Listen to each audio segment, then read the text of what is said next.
The man was on the brink of dying from thirst, yet he didn't dare drink the seawater in his hands. Even a small sip would instantly drain the moisture from his brain. The group sank into deep despair. No food, no water. This torment was worse than death itself. Suddenly, the pilot let out a scream. The other two spun around, thinking he was having some kind of fit. Instead, the pilot pulled a pencil from his pocket. With this simple tool, he could draw a sea chart from memory. Without delay, he began sketching on his life vest, first drawing latitude and longitude lines, then marking nearby islands with black circles. Using the navigation ruler, he calculated their approximate position based on the 3-knot wind speed. If luck was on their side and they drifted southwest, they could reach a friendly island relatively soon. The men finally broke into long-absent smiles, though they now had hope for survival. The challenge remained: how could they ensure the wind consistently blew in one direction when ocean weather was so unpredictable? After thinking for a moment, the pilot devised a solution. He immediately untied the nylon rope from the life raft and used the life vests to create a simple sea anchor. This would prevent them from being blown off course. If they maintained the correct route,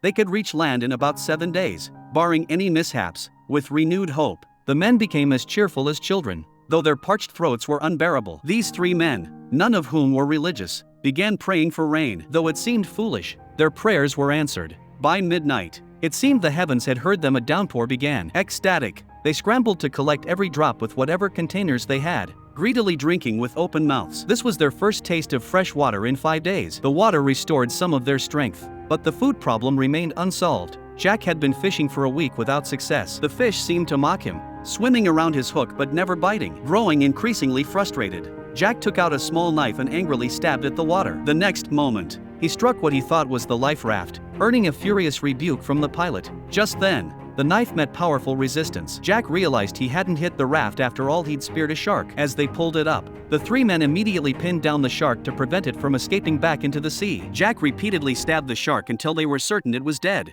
Finally, the men feasted on raw fish. Though not particularly tasty, it was far better than having nothing. After eating their fill, they stored the remaining meat in a sock for later use as bait, ensuring they wouldn't lack food in the future. They cleaned the bloody water from the raft into the sea, unaware that this action would bring deadly consequences. Before long, a school of sharks, attracted by the scent of blood, began swimming toward them.